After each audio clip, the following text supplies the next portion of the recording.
physics and math, physics and math, physics.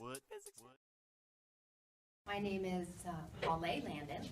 I'm a professional engineer, electrical engineer registered in the state of Arizona. I've been working at Energy Systems Design for about 15 years. I went to ASU. I'm Henry Melcher. I'm a professional mechanical engineer.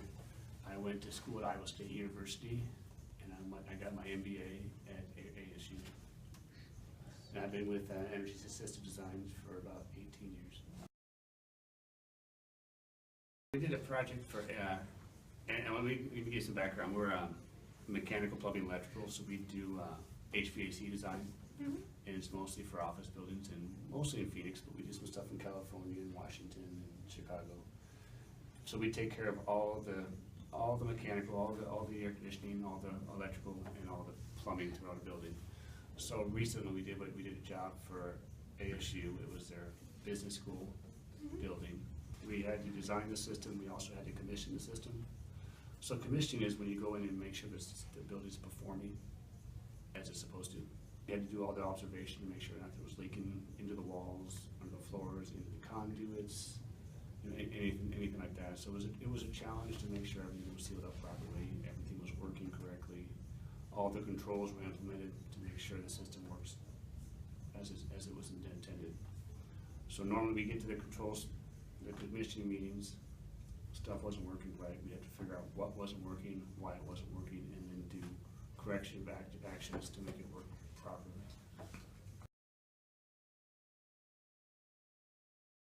Our end product is, we brought a set with you. It's for a school. This is a building on a high school campus, yes. So it'll show every single diffuser, it'll show all the ductwork, all the mechanical units, every outlet it shows. If structural's in there, it shows every beam. The more complicated jobs we'll put into a complete 3D model, which is called Revit, so it's got everything in that 3D model. So you can go through there and walk through the building after you're done and see, pull the ceilings out, see what's above it. So just about everything's in the model. There's a process that where they go through. So we put this package together, the contractor takes it in the field and they build from these. So if they see a discrepancy or if they have a question or they see something wrong, then they'll send through, typically it's called an RFI or request for information. And then they send it to us and we review it and we respond to it, and we'll reissue the sheet so you can see, well, none of these sheets have them here. There's a little delta, so like a little triangle with a number in it, and date it, and then call it what the comment is so we can track the changes or... Sometimes it's owner comments, sometimes it's coordination items in the field. We didn't know about something. It could be a mistake. Sometimes we will specify one manufacturer of a piece of equipment, electrical gear, mechanical gear, and then they'll actually purchase a different manufacturer. So the details will be different. So we just have to it's a constantly changing process. So I'll take care of my mechanical, she'll take care of electrical. We coordinate to make sure I get the correct power. And then we typically coordinate to make sure if she has big conduits, I don't run my ductwork in the conduits. If we have a 3D model, then it's easier, then everything's shown. We make sure we offset the ductwork with the conduits. So he'll show his mechanical units on the piece of paper, and on his plan he'll show where the ducts go, where the thermostats are. I'll show his same units on my sheets, but I'll show electrical disconnect and wiring sizes and conduits and that type of thing.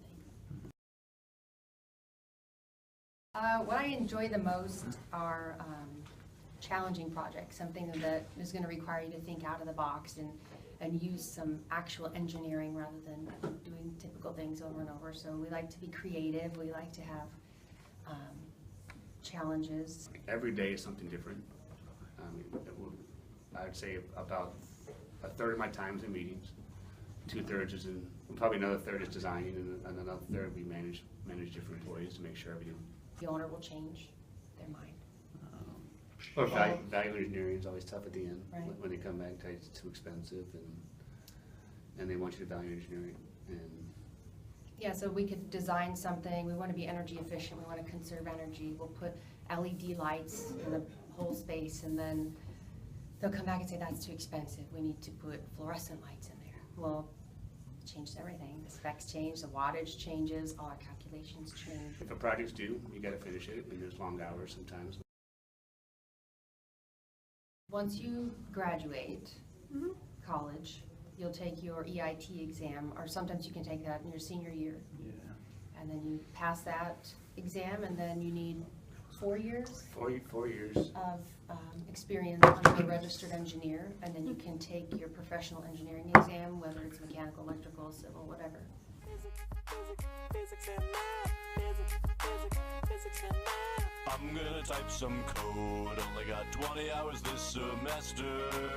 Calculating, see me innovating, this is engineering.